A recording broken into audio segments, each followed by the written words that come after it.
여러분, 우리 지금 계속해서 팔복에 관한 말씀으로 시리즈 설교를 하고 있는데 온유한 자는 복이 있대요. 그런데 우리 메인 타이틀이 뭐죠? 복 있는 사람이에요. 복 있는 사람은 온유한 마음, 온유한 성품을 가진 자라는 것입니다. 온유해지면 복을 받을 것이다.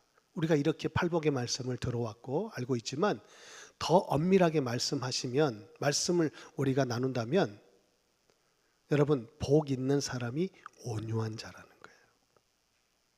그에게 뭐가 있다고요? 땅에 기업이 있다는 거예요.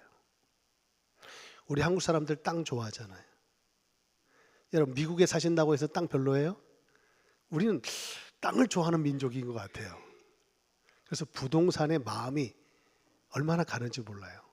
그래서 팔복의 말씀 중에서 오늘 말씀이 특별히 은혜가 되지 않을까.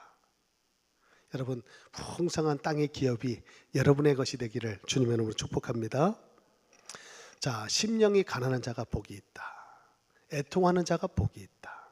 오늘 세 번째, 온유한 자는 복이 있다. 여러분, 온유, 이 단어를 들으니까 무슨 생각이 드세요? 온유. 언뜻 떠올리는 단어가 뭐예요? 뭐 착하다, 또 그리고 친절하다, 그리고 따뜻하다, 그죠? 젠틀하다. 뭐 이런 단어로 좀 와닿지 않으세요? 온유한 자, 성품적인 얘기를 하고 있는 거잖아요. 이 팔복에 관한 말씀은 다 우리의 겉모습이 아니라 우리의 속사람을, 지금 겉사람이 아니라 속사람에 관한 말씀인 것을 여러분 눈치채고 계시죠? 그래서 우리 신앙생활은 오늘 이 팔복의 말씀 속에서 예수님의 인격, 예수님의 성품을 닮아가는 것이고, 그 성품이 우리 안에 있을 때 이제는 성령의 열매가 맺혀지게 된다는 것을 우리가 계속해서 말씀을 나누고 있어요. 자, 오늘 그 온유함에 대해서 우리가 말씀을 나누는데, 우리가 상식적으로 생각하는 온유함 맞아요. 따뜻한 성품, 친절한, 그렇죠? 그리고 사람이 보면은 부드럽잖아요. 그런 사람을 두고 우리가 보통 저 사람은 온유해 라고 얘기를 하지 않습니까? 맞는 얘기입니다. 근데 이 부분을 말씀으로 우리가 다시 한번 들어가서 오늘 예수님께서 그런 따뜻함과 친절함을 가지고 살아라 라고만 얘기하지 않았을 거 아니에요. 오늘 예수님께서 이 말씀을 주신 이유를 한 걸음 더 깊이 들어가서 함께 묵상해 보고자 하는 것입니다. 이 온유라는 단어는요, 히브리 말로 아나와인데요, 자기를 낮추는 것, 그리고 괴롭힘을 당하는 것, 괴롭히는 게 아니고 괴롭힘을 당하는 것, 그리고 겸손한 것, 이것이 이 온유라는 단어의 뜻이라고 합니다. 그리고 헬라어로는요, 프라우스라고 해서 착하고 순한 성품. 우리가 지금 상식적으로 알고 있는 온유라는 뜻과 크게 다르지 않죠? 여러분, 깨지지 않는 자아는 평소에는 숨어 있습니다. 우리 안에, 자아가 우리 안에 있잖아요. 우리의 성품, 우리의 기질, 이것은 쉽게 바뀌지 않습니다. 우리가 태어나면서 타고나는 거잖아요. 이런 기질은 안에 숨어 있다가 결정적인 순간에 나타납니다. 평상시에는요, 나름대로 사회생활을 우리가 하다 보니까 사람 앞에서 가릴 수도 있고 숨길 수도 있어요. 그런데 결정적일 때 이게 나온다는 거예요. 그래서 우리 인생의 발목을 붙잡기도 합니다. 그게 바로 성품이잖아요. 이 성품하고 우리가 계속해서 말씀 나누는 어떤 성령의 열매, 믿음의 열매는요, 이렇게 한 단계 한 단계 점프할 수가 없는 것 같아요. 심령이 가난해지는 것, 애통해지는 것, 오늘 온유해지는 것, 여러분 생각보다 쉽지 않는 일이에요. 여러분 생각해 보세요. 여러분 스스로가 온유하다고 생각하십니까? 오늘 말씀을 우리가 나누기 전에 여러분은 성품이 온유하다고 생각하십니까? 제일 온유해 보이지 않는 분이 아멘 하셨어요. 제일 무서운 분이 아멘 하셨으니까 여러분 어떻게 하실 거예요? 예? 아니, 그분이 아멘 하셨으니까 여러분 다 온유한 거 맞아요. 우리 장로님이 온유하면 여러분 다 온유한 거 맞아요. 근데 우리가 생각해 보면, 인간적으로 생각해 보면, 나는 좀 온유한 것 같지 않아. 아직도 혈기가 있고 한 성격 한다 이거죠. 그리고 뭐 불이든 뭐든 뭐 보면 뭐가 불뚝불뚝 올라오는 게 있어요. 이렇게 견딜 수가 없어. 말하지 않으면 참을 수가 없어. 그런 말 있잖아요. 나는 맞는 말만 해. 나는 없는 말 안 해. 라고 하면서 부부지간에 할 말 다 하잖아요. 그 좋은 말이에요? 맞는 말이에요? 그 틀린 말이에요. 나는 사실만 말해. 나는 거짓을 말한 적이 없어 하면서 팩트 폭격을 하는 그런 경우가 있잖아요. 그러면 상대의 마음은 말은 맞는데 상대는 상처를 받고 있거든요. 그렇잖아요. 나는 맞는 말만 한다니까. 없는 말을 한 적이 없어 라고 말하면서 우리가 말을 하는데, 그런 분들을 두고 우리는 온유하다라고 말할 수 있을까요? 좀 뭔가 좀 부담이 되죠. 오늘 아까 말했잖아요. 히브리 말로 온유가 뭐라고요? 괴롭힘을 당하는 거. 우리 장로님은 괴롭힘을 많이 당하시죠, 권사님한테. 그래서 온유하다고 지금 생각하신 거 아니에요? 우리 최 장로님은 어떻게 괴롭힘을 많이 당하고 계십니까? 아니면 괴롭히는 쪽입니까? 온유라는 단어에 대해서 우리가 좀 더 가볍게 한번 접근해 보자는 거예요. 여러분, 겉불이 있고 속불이 있습니다. 불이에요, 불. 불인데 예전에 여러분 아궁이에 불을 지펴 보셨습니까? 한번 그런 경험 다 있으시잖아요. 아궁이에 불이 다 꺼졌어요. 뭐 집을 통해서 그렇게 잘 타는 집이나 잔가지를 통해서 불을 냈으니까 금방 불이 꺼지거든요. 다 꺼진 줄 아는데 고챙이를 가져다가 부직갱이로 이렇게 들어보면 속에 불이 붙어 있어요. 속불이 있고 겉불이 있습니다. 여러분, 겉에서 볼 때는 꺼진 것 같은데 안에 속에 불이 있다니까. 거기다 뭘 집어넣죠? 고구마도 넣고 감자도 넣어서 구워 먹는 거죠. 여러분, 성품이라고 하는 것은 겉불입니까? 속불입니까? 속불일 겁니다. 근데 불도요, 저 파란색이 있고 우리가 불을 피면 가스레인지도요, 불을 피우면 파란색이 보이고 빨간색이 보여요. 속불이 무슨 색이에요? 파란색이에요. 온도가 더 높습니다. 더 뜨거운 법이에요. 우리는 빨간 불, 올라오는 빨간 불만 뜨겁다 하지만 그 속에 있는 불의 온도가 더 높다니까요. 오늘 우리가 나누고자 하는 이 온유는요, 속불일 겁니다. 겉으로 온유한 척 할 수 있어요. 친절한 척 할 수 있어요. 사회생활을 하니까 하고 싶은 말 좀 참을 수 있어요. 그리고 어떤 사람은요, 얼마나 이게 처세술이 좋은지, 처세술이 너무 좋은 사람이 있어요. 난 그 사람 아는데 그 사람 그런 사람 아닌데 사람들은 그 사람을 그렇게 알고 있어요. 처세술이 좋은 거죠. 아주 가면을 쓰고 있는 거예요. 포커페이스로. 그리고 말도 부드럽게 하고 행동도 얼마나 젠틀하게 하는지. 근데 뒤에 가서는 욕을 겁나게 하는 거죠. 사람 비난하고 비판하고 정죄하고. 그리고 앞에서만, 여러분, 쇼타임은 길지 않아요. 겉으로는 그렇게 비춰줄 수 있지만 결정적으로 우리는 속불을 보게 되는 거죠. 우리 마음이 온유하지 않다면 결국은 쇼타임으로 끝나고 말 겁니다. 사람과의 관계는요, 오래 가지 못해요. 오늘 온유함에 대해서 우리가 말씀을 나누는데 크게 두 카테고리로 말씀을 나눌 거예요. 첫째는 사람과의 관계에서. 여러분, 우리가 가볍게 접근하자고 하는 것은 바로 이 부분입니다. 사람과의 관계에서 나는 온유한가? 여러분, 말이 부드러우세요?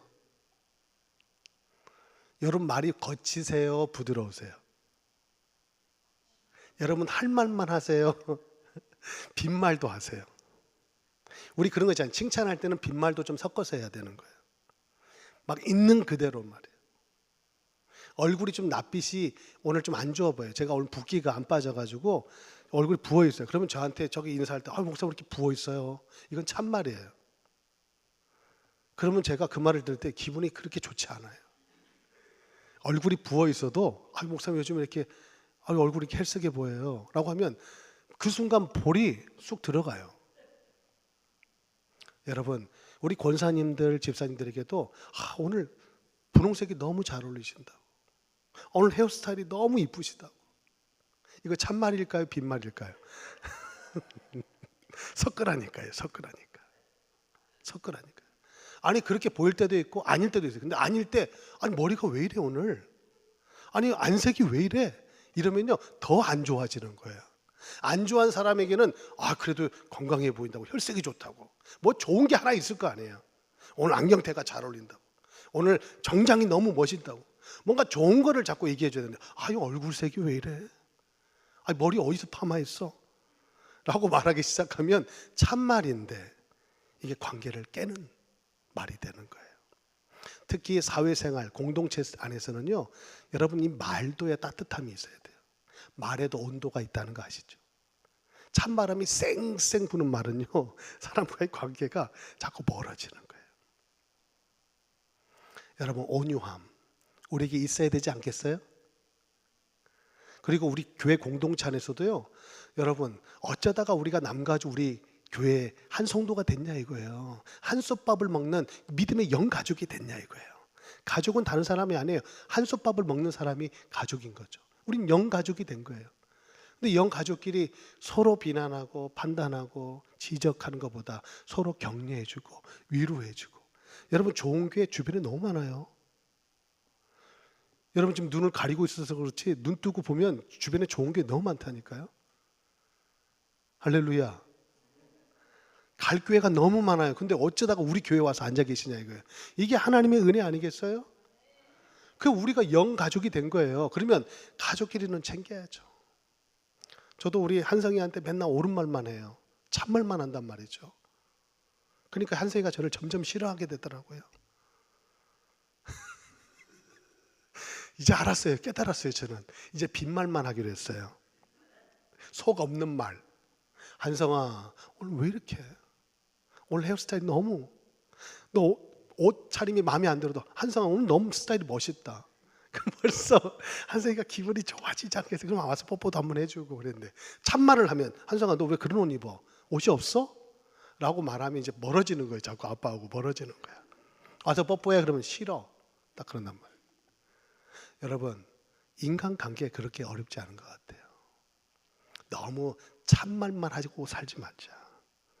빈말도 때로는 하면서 내가 하고 싶은 말 하지 마시고 남이 듣기 좋은 말. 남이 듣기 좋은 말. 할렐루야. 뭐 너무 어려운 일인가요? 오늘부터 내가 하고 싶은 말이 아니고 남이 듣기 좋은 말로 한번 우리가 말을 건네보자. 그럼 여러분 관계가 훨씬 따뜻해질 겁니다. 할렐루야. 저는 이 온유함을 여기서부터 풀어가고 싶어요. 사람과의 관계. 그런데 여러분 명심하실 것은 이게요 약함이 아니에요. 온유함이 그냥 내가 겁이 많고 내가 말에 소심하고 내가 뭔가 사람과의 관계에서 정말 하고 싶은 말도 못해서 뭔가 이런 마음. 그래서 때로는 할 말이 있는데도 말 못하고 할 말은 또 해야 되거든요. 할 때는. 그런데 매사가 그러면 그걸 온유함이라고 볼 수 없어요. 온유함은 약함이 아니에요. 오히려 더 강직함이죠. 여러분 진짜 높은 사람, 큰 사람은요 작은 사람을 보고 그렇게 경쟁하지 않습니다. 그릇이 종재기만 하면 아무도 못 품어요. 그러니까 맨날 부딪히는 거예요. 그릇이 한 박지인 사람은요 너도 들어와도 좋고 너도 괜찮고 다 괜찮은 거예요. I'm okay, you are okay. 그렇죠? 근데 그 사람은 뭐예요? I am okay, you are not okay. 너는 안 되고 나만 된다 이거예요. 내 생각만 옳고 너는 틀렸다 이거예요. 내가 경험해 봤는데 이게 진리다 이거예요. 아니요. 내가 경험한 만큼 우리가 아는 거예요. 내가 아는 만큼 아는 거지. 내가 모르는 게 더 많아요. 그리고 어떤 분야에서는 그 사람이 나보다 훨씬 뛰어날 수도 있어요. 그 분야만큼은. 그러면 우리가 마음을 좀 더 열고 이것저것을 담아낼 수 있는 그 마음의 그릇을 우리가 넓혀야 되지 않을까. 하지만 할 얘기는 하는 거죠. 무조건 온유함이라고 해서 약하다. 그렇죠? 여러분 찌질하다. 빈약하다. 이런 의미가 아니에요. 오히려 더 안에 마음의 강직함이 있음으로써 중심은 잡고 있대. 겉은 모든 것을 수용하고 포용할 수 있는 마음의 상태를 말하는 것이 아닌가. 그런 생각을 해보게 되었습니다. 자, 두 번째가 중요한데요. 오늘 이 온유함은요, 하나님 앞에서 갖는 마음입니다. 예수님의 성품을 닮아가는 것이 우리의 신앙생활일진데, 여러분, 그것이 단순히 착하게 살자, 바르게 살자, 부드럽게 살자, 친절하자, 젠틀하자 이런 가르침이겠어요? 여러분, 이 온유함은요, 원래는 야생 동물들을 거칠고, 그렇죠? 거친 야생 동물들을 잘 다 훈련시켜서 이 조련시킨 그런 상태를 말하는 거래요. 온유함, 성령의 9가지 열매, 사랑, 희락, 화평, 오래 참음, 자비, 양선, 그리고 뭐죠? 충성, 온유, 절제거든요. 이 온유함이 성령의 9가지 열매 중에 하나 들어가 있어요. 온유함은 어떤 상태를 말하느냐? 하나님 앞에서 순복할 자세를 뜻하는 거랍니다. 우리의 생각과 우리의 기준이 없지 않아요. 나름대로 우리의 길이 있어요. 계획이 있어요. 그런데 그것을 더 뛰어넘는 하나님의 섭리를 인정하는 것, 하나님의 주권을 인정해 드리는 것, 그 안에 순복하는 우리의 삶의 자세, 그 마음가짐, 그것이 바로 진정한 온유함이다. 야생 동물을 잘 기들여, 야생마를 잘 기들여서 준마로 만들어서 천리를 달려가게끔. 여러분, 천리를 달려가는데 말이 딴 길로 안 가요. 곧장 달려갑니다. 이게 길들여진 훈련된 말이잖아요. 그런 말들은 값도 비싸요. 천지분간 못하고 날뛰는 야생마하고는 급시 다른 거예요. 여러분, 우리는 어떻게 하면 우리 인생이 길들여질까요? 무엇에 길들여져야 됩니까? 그래야지 하나님의 말씀에 우리가 순복하며 오늘도 하나님이 우리에게 말씀하신 그 비전을 향해서 준마처럼 천리를 달려갈 수 있을까요? 노아가 120년 동안 방주를 지었다는 게 쉽지 않은 일입니다. 노아는 이미 훈련된 자인 거예요. 그 마음속에 온유함이 있었다, 저는 믿습니다. 그러니까 좌우로 치우치지 않고 120년 동안 비도 내리지 않은 그때에 하나님의 말씀을 듣고 한 번도 경험하지 않은 그 말씀을 경고로 삼아 방주를 120년 동안 지을 수 있었던 거예요. 사람들은 말했겠죠. 미쳤구나. 아니, 비도 내리지 않는 이 시대에 무슨 홍수가 난다고 배를 짓고 있냐? 그게 뭐 하는 짓이냐? 차라리 네 자식이나 건사하고 돈 버는 일에 집중해서 먹고 사는 거, 그 문제나 해결하지. 지금 뭐 하는 짓이야? 왜 쓸데없는 짓을 하고 있어? 얼마나 많은 사람들이 조롱하고 비난하고 노아에게 그런 손가락질을 보냈을까요? 하지만 노아는 하나님의 말씀을 듣고 끝까지 그 길을 가 마침내 방주를 지어내잖아요. 저는 여기가 온유함, 우리가 가져야 될 온유함이 아닌가. 믿음의 조상 아브라함요, 여러분, 우리가 그렇게 부르고 있지만 그는 그렇게 믿음이 좋았던 것 같지 않아요. 75세에 부름을 받을 때 갈 바를 알지 못했어요. 그러나 말씀을 쫓아갔어요. 근데 고비마다 순간순간마다 아브라함은 믿음의 모습을 보이지 못했어요. 늘 넘어졌어요. 늘 실패했어요. 심지어는 마누라를 팔기까지 했어요. 하지만 모리아 산 정상까지 하나님은 끊임없이 그를 이끄시고 올라가 그 산에서 100세에 얻은 이삭을 바치게 하시면서 비로소 그를 의롭다 여기시고 믿음의 조상의 반열에 세워주셨잖아요. 노아는요, 그 말씀의 훈련을 통해서 온유함을 저는 배웠다고 봐요. 온유함은요, 말씀에 길들여지는 마음입니다. 여러분, 여러분의 말씀에 길들여진 정도가 몇 %입니까? 만약에 내 말씀에 100% 길들여진 자는 오늘 하나님의 이 시대에도 노아처럼, 요셉처럼, 바울처럼, 주님처럼 그렇게 우리를 사용하실 줄 믿습니다. 민수기 12장 3절에 보면 이 사람 모세는 온유함이 지면의 모든 사람보다 승하더라. 다시 말해서 지면의 모든 사람보다 모세가 온유함이 더 컸다는 거예요. 여러분, 모세가 누굽니까? 그냥 단순히 이스라엘의 출애굽의 영도자로만 생각할 게 아니고 그 출애굽을 하기까지 그 전에 왕궁에서 왕자로 생활할 때 애굽 군인을 돌로 쳐 죽였던 혈기 있었던 살인자예요. 그리고 이 일이 바로의 귀에 들어가서 그는 도망자의 신세로 광야 40년의 깊은 곳으로 들어갔던지 아닙니까? 여러분, 모세에 혈기 있었어요. 성격이 있다니까요. 아무리 옳은 것이지만 그 성격 아니고서는 그 일을 행할 수 없죠. 그런데 어찌해서 성경은 그를 두고 지면에서 가장 온유한 자다라고 얘기합니까? 여러분, 우리가 인간적으로 상식적으로 생각할 때 온유함과 오늘 성경에서 우리에게 말씀하고 있는 온유함이 뭔가 급이 다른 것 같아요.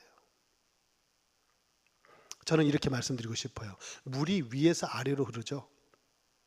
물이 아래에서 위로 흐르는 물 봤어요?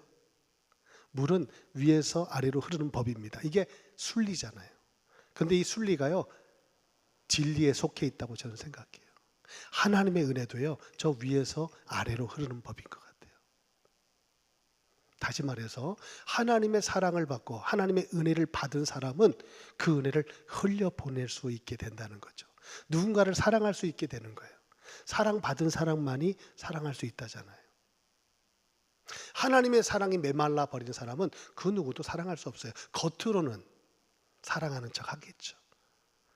겉으로는 친절한 척도 할 수 있겠죠. 상대방에게 배려심이 많고 이해심이 많은 것으로 비춰질 수 있겠죠. 그러나 실제로는 그 마음이 가뭄에 말라 비틀어진, 바닥이 쫙쫙 갈라진 그 땅바닥처럼 하나님의 사랑이 메말라 버렸다면 그것은 쇼타임은 곧 끝나기 마련이라는 거예요. 그런데 하나님의 사랑이 물붓듯 부어지네. 하나님의 사랑 안에 늘 은혜 가운데 거하는 자는요, 여러분, 넘치는 거예요. 저 라스베가스 옆에 가면 후보댐이 있는데요, 그 후보댐의 수문이 열릴 때가 있어요. 사막 한가운데 라스베가스가 있고 그 근방에 후보댐이 있는데, 후보댐 수문이 열린다는 것은 수위가 올라가야 수문이 열리는데 언제 수문이 열리겠냐 이거예요. 비가 오고 그 수위가 점점 차올랐을 때 수문은 자동적으로 열리는 거예요. 그런데 자꾸 가물어서 비가 오지 않고 물이 마르면 수문을 열 수가 없는 거예요. 열면 안 되죠. 여러분, 우리 인생에 수문이 있다는 거 아십니까? 하나님의 은혜가 늘 24시간 부어지고 그 은혜 가운데 살아가는 자는 수문이 열려있는 상태예요. 아니면 터지는데 뚝이 댐이 터져요. 수문을 열지 않으면. 그래서 수위 조절을 하는 거예요. 오늘 하나님의 은혜가 차고 넘칠 때, 우리가 찬양할 때, 예수로 충만할 때, 그 믿음이 충만할 때 오늘도 나와 함께하는 이들에게 수문이 열리는 거예요. 사랑의 수문이, 은혜의 수문이, 친절의 수문이 나도 모르게 흘러가게 되는 것입니다. 그래서 온유함은요, 하나님의 관계에서 승리하는 자가 오늘 사람과의 관계에서 승리할 수 있는 영적인 비밀 중에 비밀인 것을 깨닫게 된 것입니다. 마태복음 11장 29절은 말합니다. 나는 마음이 온유하고 겸손하니 나의 멍에를 메고 내게 배우라. 그리하면 너희 마음이 쉼을 얻으리니. 여러분, 오늘 땅을 얻기 전에 쉼을 먼저 얻습니다.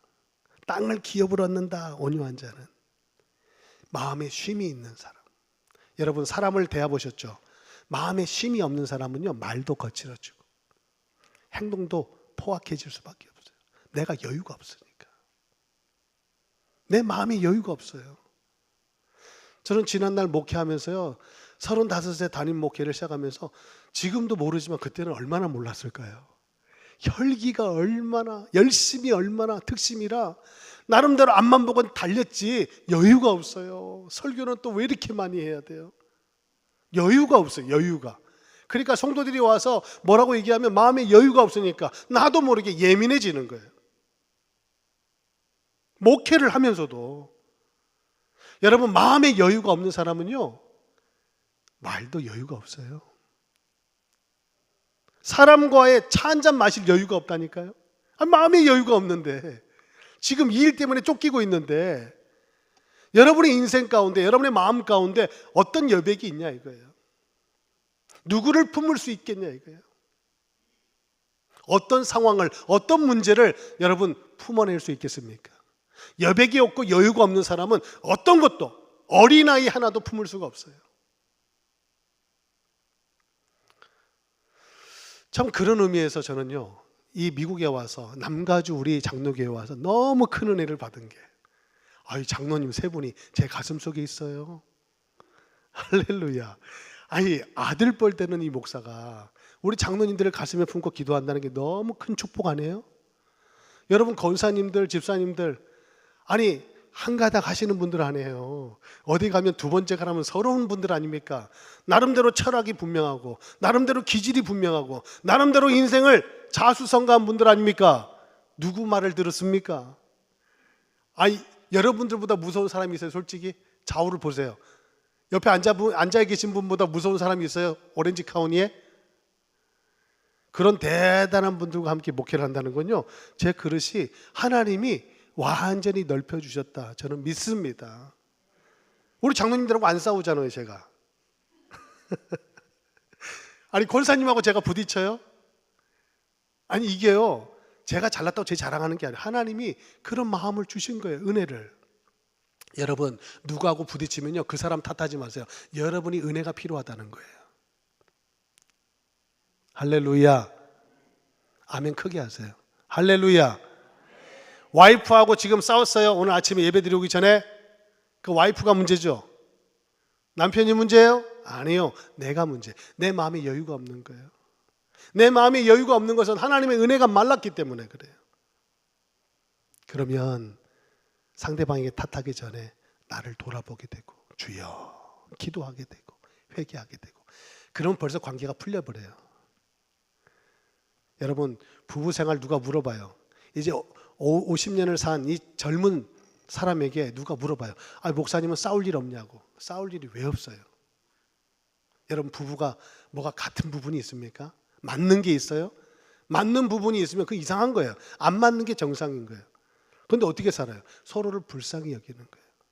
장로님, 우리 권사님 장로님 안 만나서면 고생 덜 합니다.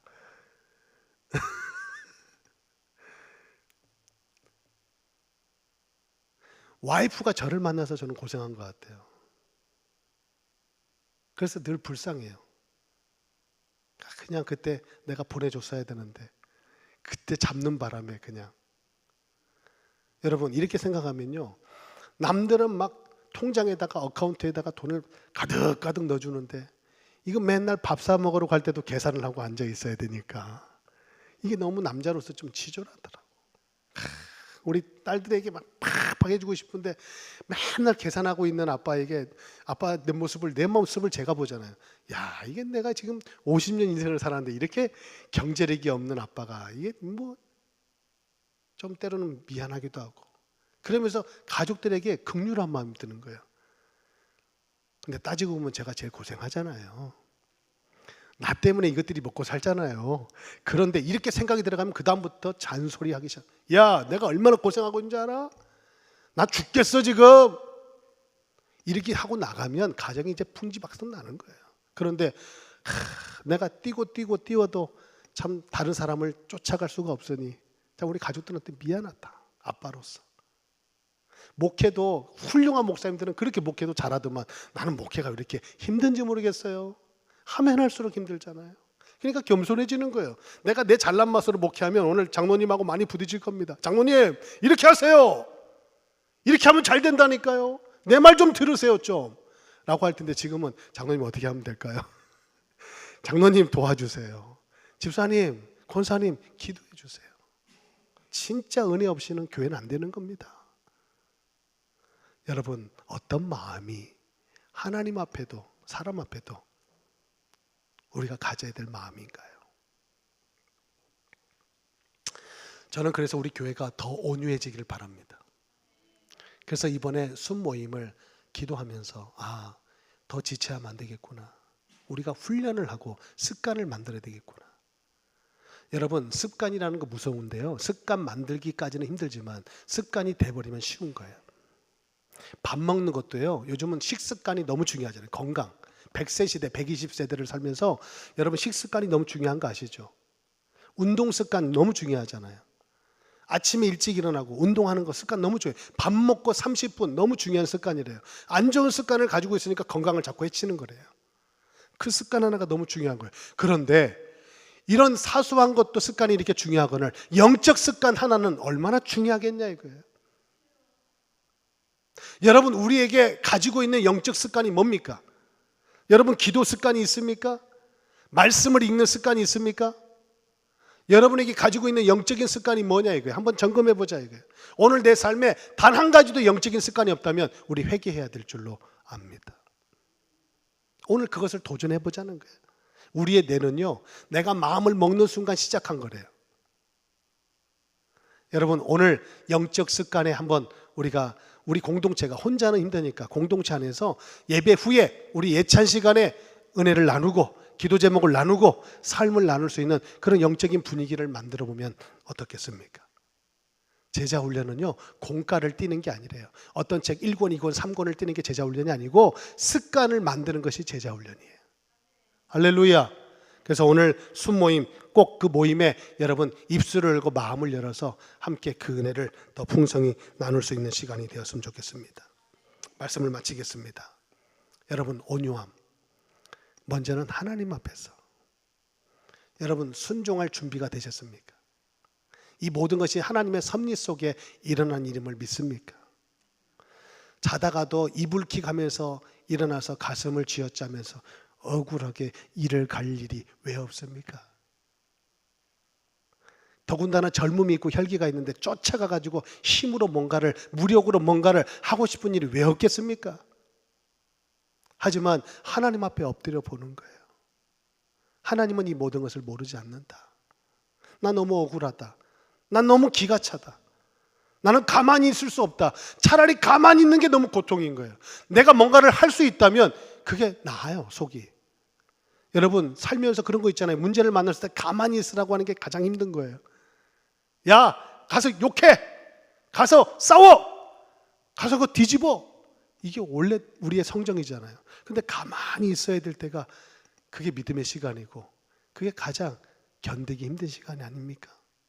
그런데 어떻게 우리가 그 시간을 버틸 수 있죠? 하나님이 하신다.